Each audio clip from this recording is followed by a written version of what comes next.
제11장. 내가 그리스도를 본받는 자가 된 것 같이 너희는 나를 본받는 자가 되라.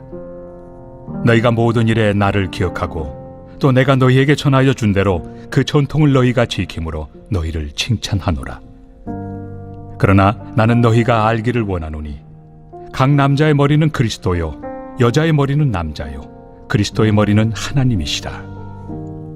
무릇 남자로서 머리에 무엇을 쓰고 기도나 예언을 하는 자는 그 머리를 욕되게 하는 것이요 무릇 여자로서 머리에 쓴 것을 벗고 기도나 예언을 하는 자는 그 머리를 욕되게 하는 것이니 이는 머리를 민 것과 다름이 없습니다. 만일 여자가 머리를 가리지 않거든 깎을 것이요 만일 깎거나 미는 것이 여자에게 부끄러움이 되거든 가릴지니라. 남자는 하나님의 형상과 영광이니 그 머리를 마땅히 가리지 않거니와 여자는 남자의 영광이니라. 남자가 여자에게서 난 것이 아니요 여자가 남자에게서 났으며 또 남자가 여자를 위하여 지음을 받지 아니하고 여자가 남자를 위하여 지음을 받은 것이니 그러므로 여자는 천사들로 말미암아 권세 아래에 있는 표를 그 머리 위에 둘지니라. 그러나 주 안에는 남자 없이 여자만 있지 않고 여자 없이 남자만 있지 아니하니라. 이는 여자가 남자에게서 난 것 같이 남자도 여자로 말미암아 났습니다. 그리고 모든 것은 하나님에게서 났느니라. 너희는 스스로 판단하라. 여자가 머리를 가리지 않고 하나님께 기도하는 것이 마땅하냐? 만일 남자에게 긴 머리가 있으면 자기에게 부끄러움이 되는 것을 본성이 너희에게 가르치지 아니하느냐?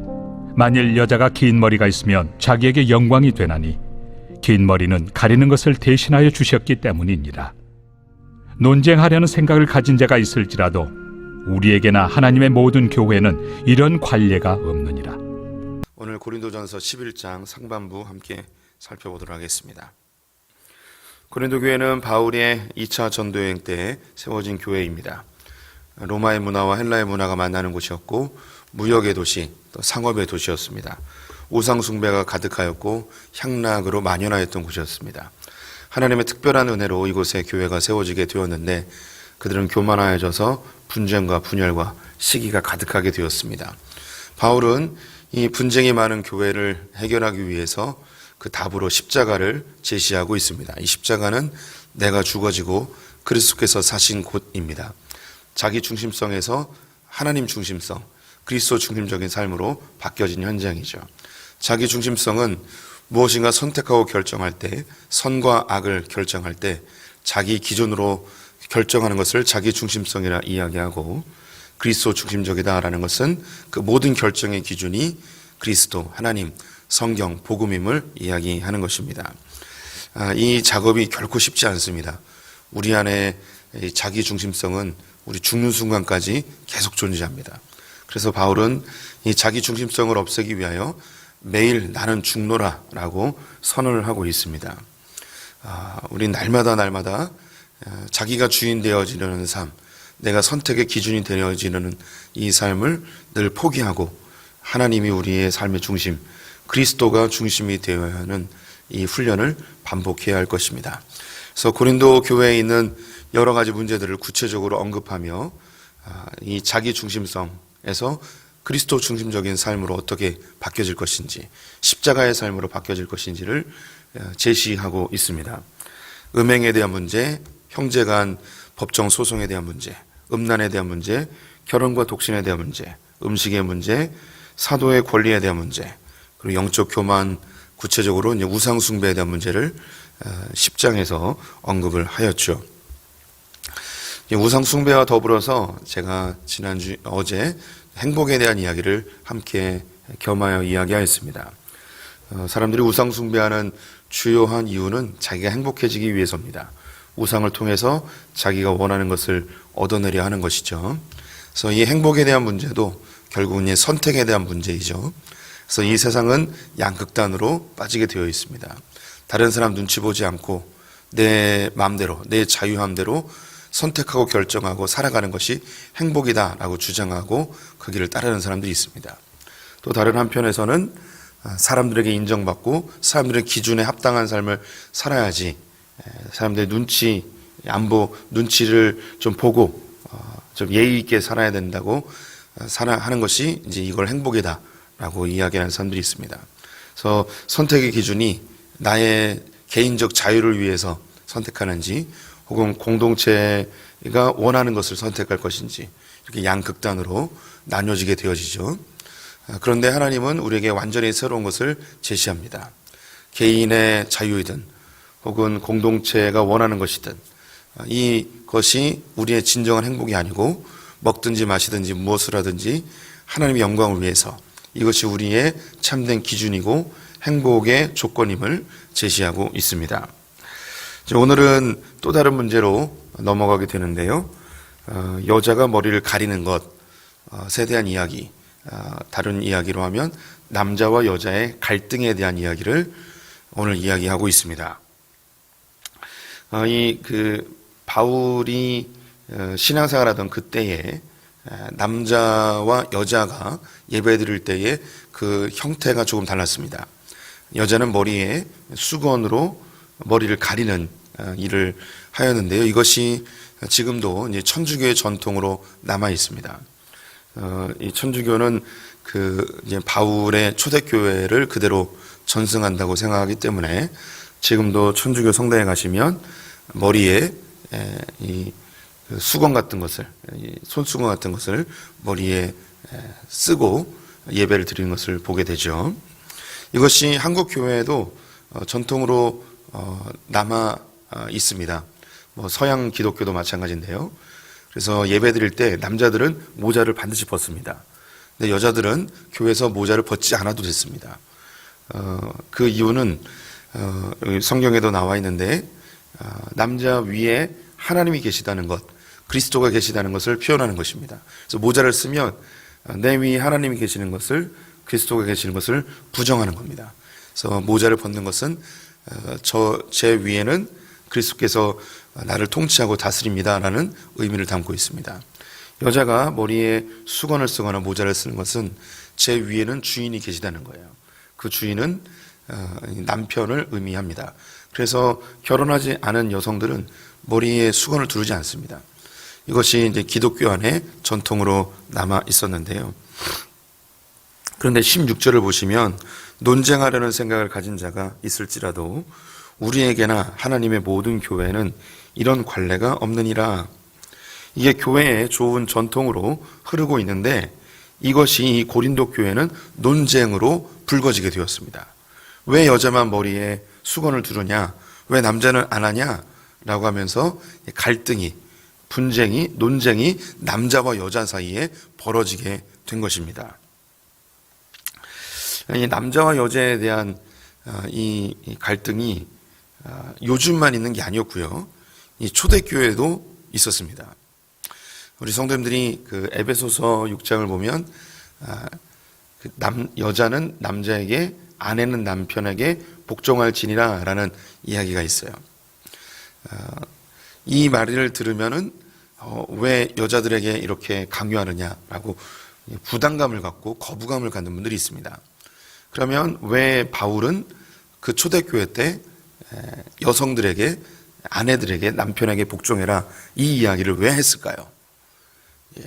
왜 했냐? 안 했기 때문이에요. 아내들이 남편에게 복종을 안 했어요. 안 했다고 표현하면 좀 우리가 느껴지지 않아요. 더럽게 안 했어요.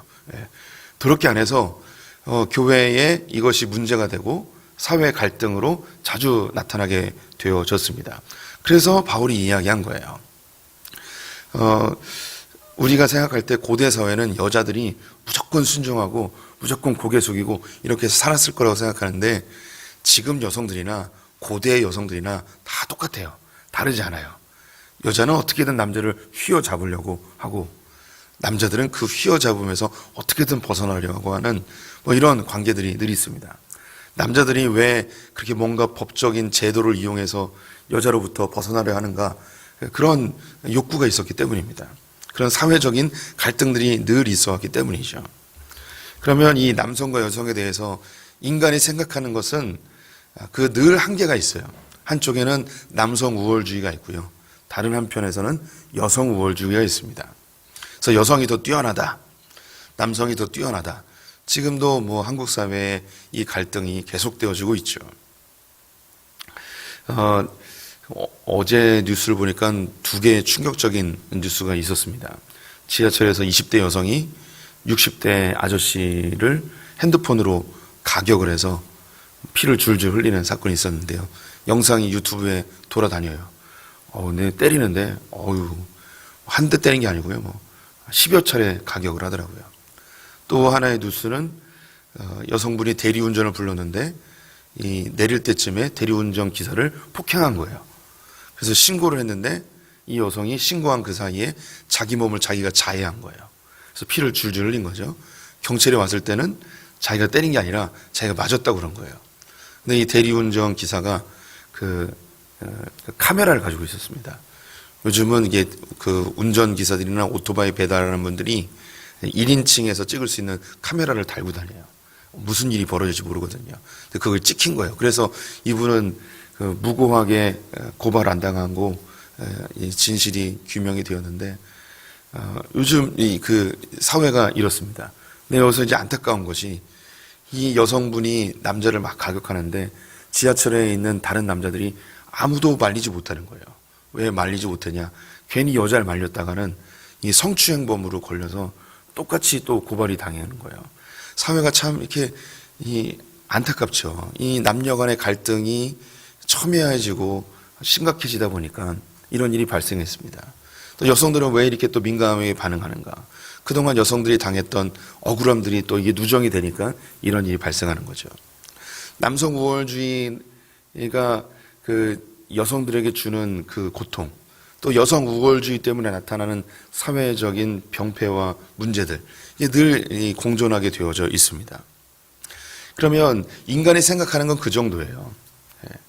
그런데 이때 하나님은 복음으로 완전히 새로운 것을, 성경은 완전히 새로운 것을 우리에게 제시합니다. 인류가 생각할 수 없는 완전히 새로운 것을 우리에게 제시하고 있죠. 그 성경을 기반으로 남녀의 관계에 대해서 이야기하는 것 4가지를 이야기해 보도록 하겠습니다. 첫 번째는 우리 성도님들이 다 아시듯이 남자와 여자는 하나님 앞에서 동등한 존재입니다. 하나님이 동일하게 지으신 하나님의 귀한 걸작품들이죠. 그래서 11절 12절을 보시면 주 안에는 남자 없이 여자만 있지 않고 여자 없이 남자만 있지 아니하니라. 이는 여자가 남자에게서 난 것 같이 남자도 여자로 말미암아 났습니다. 그리고 모든 것은 하나님에게서 났느니라. 처음에 여자가 존재할 때는 남자의 갈비뼈를 통해서 존재했지만 그 이후로는 모든 남자들은 여자를 통해서 낳게 되어집니다. 그래서 서로 동등함을 그 출생의 관계 속에서 언급하고 있고요. 더불어 그 모든 남자와 여자는 하나님께로부터 났음을 이야기하고 있습니다. 그 출발점이 하나님이라는 것이죠. 그래서 모든 남자와 여자는 동등하고 하나님 앞에 존귀한 존재임을 성경은 이야기하고 있습니다. 제가 꼭 주례 때마다 이야기하는 건데요. 하나님이 여자를 이제 갈비뼈에서 취하였습니다. 이 남자의 육체에 많은 뼈들이 있는데 굳이 갈비뼈를 떼신 이유는 좀 더 깊은 영적인 의미가 있지만, 일단 관계 속에서 보면 만약에 머리뼈를 취하여서 여자를 만들었으면 여자가 남자의 머리가 되어버립니다. 만약 발꼬락뼈를 이용해서 여자를 만들었으면 여자가 남자의 발 밑에 있는 거죠. 근데 갈비뼈를 취한 것은 남자와 여자가 동등되어짐을 보여주는 중요한 메시지가 이 안에 담겨져 있습니다. 남자와 여자는 동등합니다. 하나님께서 모두가 다 존귀하게 지으신 것이죠. 요즘 현대사회에서 남녀 평등에 대한 이야기를 하고 있습니다. 근데 이 평등에 대해서 그 이야기할 때 하나님을 배제시키고 인본주의적으로 평등을 이야기하면 이 평등은 아주 자연스럽게 두 갈래로 흐를 수밖에 없습니다. 한 가지는요, 능력에 의하여서 평등을 이야기할 수밖에 없고, 두 번째는 동정심을 이용한 평등을 이야기할 수밖에 없습니다. 사람들이 다 평등하다. 그런데 능력의 차이가 있다라고 이야기하는 거예요. 평등을 이야기하면서도 능력을 이야기하는 그런 흐름으로 갈 수밖에 없고요. 평등을 이야기하는데 동정심을 이용해서 저 사람이 불쌍하기 때문에 평등하게 대해줘야 된다라고 이야기하는 거예요. 인권이라는 말도 있죠. 사람이 다 존귀하다는 거예요. 근데 왜 존귀하냐? 인간의 권리를 존중해 줘야 된다. 왜 존중해 줘야 되는가? 인간이 왜 존귀한가? 인본주의에서는 그 답을 해결할 수가 없습니다. 인권을 이야기할 때 반드시 하나님이 등장하실 수밖에 없어요. 왜 사람이 존귀한가? 하나님이 창조하셨기 때문에. 그런데 인권을 이야기하는 이것도 두 갈래로 나뉘어져요. 하나는 진화론이에요. 사람이 진화되어져서 강한 자만 살아남는 그런 관계가 있기 때문에 강한 자가 존중받는 그것을 인권으로 이야기하는 사람이 있습니다. 반대로 가난한 사람, 불쌍하니까 잘해드려야 되지 않냐. 그래서 동정심으로 인권을 이야기하는 사람이 있어요. 인간이 생각할 수 있는 것은 늘 좌로나 우로나 치우치게 되어져 있습니다. 그 중간 어디쯤은 없습니다. 조금 어느 정도 치우쳤냐의 차이일 뿐 그 중간지대는 이 세상에 존재하지 않아요. 하나님은 이런 세상 속에서 완전히 새로운 남자와 여자는 모두 존귀하다. 왜냐? 하나님이 지으셨기 때문에. 예수님이 만나셨던 많은 여인들이 있습니다. 고대 사회에서 있을 수 없는 일이에요. 예수님은 사마리아 여인을 만나시고 가늠한 여인을 존귀히 대해주시고 창녀 마리아를 만나시고 십자가 앞에 많은 여인들이 예수님의 죽으심을 안타까워했습니다. 또한 초대교회에 사역했던 브리스길라와 아굴라가 있죠. 바울의 동역자들이었습니다. 한번 설명해 드린 적이 있는데 로마서에 나옵니다. 브리스길라와 아굴라 이야기하니까 브리스길라가 남편인 것 같고 아굴라가 아내인 것 같아요. 아니에요. 브리스길라가 아내예요. 그래서 이 바울에게 있어서 이 브리스길라가 더 존귀하게 자기를 섬겼던 것을, 동역했던 것을 강조하고 있는 것이죠. 또 빌립비 교회의 중요한 영적 지도자들 두 명이 유오디아와 순두계였습니다. 나중에는 이 둘 사이에 좀 갈등이 있었긴 하였지만 빌립보 교회의 중요한 영적 지도자들이 여성들이었어요. 이렇게 이제 성경에서는 여성들이 존귀함을 받게 됩니다. 그 이유가 하나님이 지으셨다는 기본적인 중요한 진리가 깔려있기 때문입니다. 그런데 두 번째 성경에서 이야기하는 것은 남자와 여자는 다르다는 거예요. 14절과 15절을 보시면 만일 남자에게 긴 머리가 있으면 자기에게 부끄러움이 되는 것을 본성이 너희에게 가르치지 아니하느냐. 만일 여자가 긴 머리가 있으면 자기에게 영광이 되나니 긴 머리는 가리는 것을 대신하여 주셨기 때문이니라. 본성이라는 말이 있습니다. 남자와 여자 안에 본성이 있다는 거예요. 이건 한 가지 예를 든 겁니다. 남자는 머리를 길게 하면 부끄러움을 갖는, 머리를 짧게 자르고 싶어 하는 본능이 있다는 거예요. 본성이 있는 거죠. 여자들은 머리를 길게 기르고 싶어 하는, 그리고 예쁘게 꾸미고 싶어 하는 그런 본성이 있다는 거예요. 타고난 본성, 남자와 여자가 갖고 있는 타고난 본성적인 차이가 있다는 것을 이야기하고 있습니다. 이것은 이제 시대가 지나면서 요즘은 이제 유니섹스라고 하는데요. 이 성별이 없어지는 거예요. 여자들도 머리를 짧게 자르는 것을 좋아하는 사람들이 있고, 남자들 중에 머리를 기르고 싶어 하는 그런 사람들도 있습니다. 옷을 입는 취향들도 약간씩 혼합되어지긴 하지만, 보편적으로 여성들은 머리를 기르고, 예쁘게 꾸미고, 예쁜 옷 입고, 이런 것을 좋아하는 본성이 있어요. 남자들은 예쁘게 보이고 싶어 하기보다는 멋져 보이고 싶어 하고, 단정해 보이고 싶어 하는 그런 욕구들이 있습니다. 그건 외형적인 거고, 또 성품적으로는 이 남자들은 본능적으로 추진력 있게 일을 이뤄나가는 그런 본성이 있어요. 체력도 강하고. 그런데 남성들은 의외로 내면이 굉장히 약합니다. 그래서 실패하거나 장애물이 생기면 남자들은 쉽게 무너지거나 마음이 약해져요. 참 이게 남자들이 갖고 있는 본성이에요. 반대로 여자들은 추진력은 없어 보이고 좀 일을 힘있게 하지 못하고 체력도 약하지만 여성들이 갖고 있는 것은 내면이 굉장히 강해요.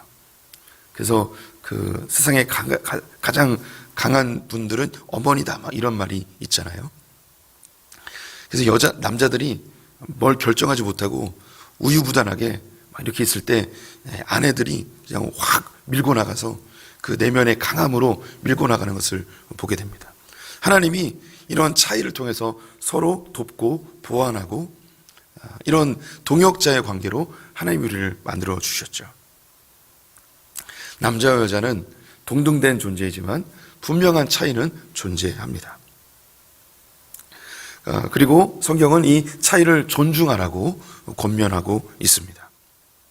16절을 다시 읽으면 논쟁하려는 생각을 가진 자가 있을지라도 우리에게나 하나님의 모든 교회에는 이런 관례가 없느니라. 남녀 간의 이 차이를 이용해서 논쟁을 이야기하고 우월함을 이야기하는 이러한 관례는 성경에 없다는 거예요. 하나님의 질서 속에서는 이런 것이 없다는 것입니다. 하나님 이런 차이를 존중해 주고 있다는 거예요. 차이가 차별은 아닙니다. 힘이 세다고 해서 남자가 더 월등한 게 아닙니다. 내면적으로 강하다고 해서 여자가 더 월등한 게 아니죠. 차이가 있는 거예요. 이 차이를 존중하고 질서 있게 하나님 나라를 함께 이루어가는 것이죠. 자기가 가지고 있는 독특한 본성, 그 차이점을 가지고 하나님 나라를 함께 만들어가는 것입니다. 마지막으로 하나님 안에서 이 남녀 간에는 반드시 질서가 존재해야 된다는 거예요. 3절 말씀에 그러나 나는 너희가 알기를 원하노니 각 남자의 머리는 그리스도요 여자의 머리는 남자요 그리스도의 머리는 하나님이시니라. 영적인 질서가 분명히 존재한다는 것입니다. 왜 이 질서가 필요한가? 모두가 다 동등하고 모두가 평등하면 좋을 것 같죠. 그런데 어떤 결정해야 되는 상황이 놓여지면 모두가 다 평등하면 결정을 할 수가 없어요. 그래서 무엇인가 선택하고 결정할 때 질서가 반드시 필요한 겁니다. 그래서 하나님이 계시고 그리스도가 계시고 그리스도 밑에 남편이라는 존재가 있고 그 밑에 아내라는 존재가 있다는 거예요. 이것은 차별이 아니고 누가 더 우월하다는 의미가 아니고 질서예요. 뭔가 선택하고 결정할 때 질서 있게 선택하고 결정하도록 하나님은 우리에게 이야기하시는 것이죠. 성부, 성자, 성령 이 삼위 하나님은 동등된 분이십니다. 차등이 있는 분이 아니에요. 그런데 성경에서는 성부, 성자, 성령으로 성부 하나님이 성자 예수님을 보내시고 성자 예수님을 통해서 성령님이 보내어지는 질서를 이야기하고 있습니다. 이 질서에 대해서 예수 그리스도가 하나님에게 도전하지 않고 성령님이 예수 그리스도에게 도전하지 않습니다. 질서예요, 질서. 우리 교회 안에 이 남녀 갈등이 표면적으로 드러나진 않습니다. 그런데 우리 성도님들이 가정에서 남편과 아내 사이에 혹은 이 세상에 나타나는 현상들을 보면서 이 성경적인 가치관을 반드시 우리가 심어야 될 것입니다. 남자 여자는 모두 존귀한 하나님의 작품입니다. 하지만 하나님께서는 차이를 두고 창조하셨음을 인정해야 됩니다. 이 차이를 존중받아야 됩니다. 차별이 결코 아닙니다. 하지만 교회의 질서를 위해서, 가정의 질서를 위해서, 사회적 질서를 위해서 분명히 순서는 있다는 것을 우리가 인정해야 될 것입니다. 요즘 일어나는 한국 사회의 남녀 갈등, 그리고 새로운 대통령은 여성부를 폐지한다, 어디에서는 안 된다, 그리고 이 민주당에서는 이 성평등을 이제 양성평등인데 이걸 성평등으로 바꾸려고 하고 있어요. 성평등과 양성평등은 완전히 다른 개념이에요. 양성평등은 남자와 여자가 동등하다라는 의미예요. 성평등은 남자, 여자, 트랜스젠더, 게이, 레즈비언 이 모든 성적 지향을 갖고 있는 사람들이 평등하다라는 의미예요. 그래서 이 문장을 헌법에서 바꾸기 위하여 계속해서 작업을 하고 있는 거예요. 완전히 다른 거죠. 이런 그 성을 이용한 사회 질서를 어지럽게 하려는 시도들이 계속해서 일어나고 있습니다. 우리가 올바른 성적 이 남성과 여성에 대한 가치관을 잘 가지고 있어야 돼요. 하나님 분명히 차이를 가지고 만드셨습니다. 차별은 아닙니다. 하지만 이 차이를 통하여서 질서를 유지하게 되어지는 것이죠. 우리 성경적인 가치관 잘 간직한 성도님들 되시기를, 또 이 사회적인 흐름, 한국 사회의 하나님의 질서가 잘 잡힐 수 있도록 우리 성도님들이 깊이 기도로 도와주셨으면 좋겠습니다. 기도하겠습니다. 하나님, 고대 사회에도 남녀 간의 갈등이 지속되었음을 보게 됩니다. 이것은 사람들이 갖고 있는 이 죄성, 누가 더 우월한가, 이야기하고 자기 중심적으로 판단하려는 생각 때문임을, 이 죄성 때문임을 고백합니다. 한국 사회에 계속 치열해지는 남녀 간의 갈등, 하나님 이 땅을 긍휼히 여겨 주시옵소서. 성경적인 가치관이 이 땅 가운데 심겨지게 하여 주시옵소서. 남자와 여자는 모두 존귀한 하나님의 작품임을 인정합니다. 하지만 남자와 여자 사이에 차이가 있음을 또한 고백합니다. 이 차이를 통하여서 서로 돕는 하나님의 보완되어지는 귀한 섭리가 있음을 우리가 또한 고백합니다. 하나님, 그럼에도 불구하고 여전히 하나님이 만드신 영적인 질서가 있음을 우리가 인정합니다. 하나님, 이 한국 사회에 주님이 주신 이 질서가 바로 세워지게 하여 주시옵소서. 오늘 하루 주님께 부탁드리며 예수님의 이름으로 기도드렸습니다. 아멘.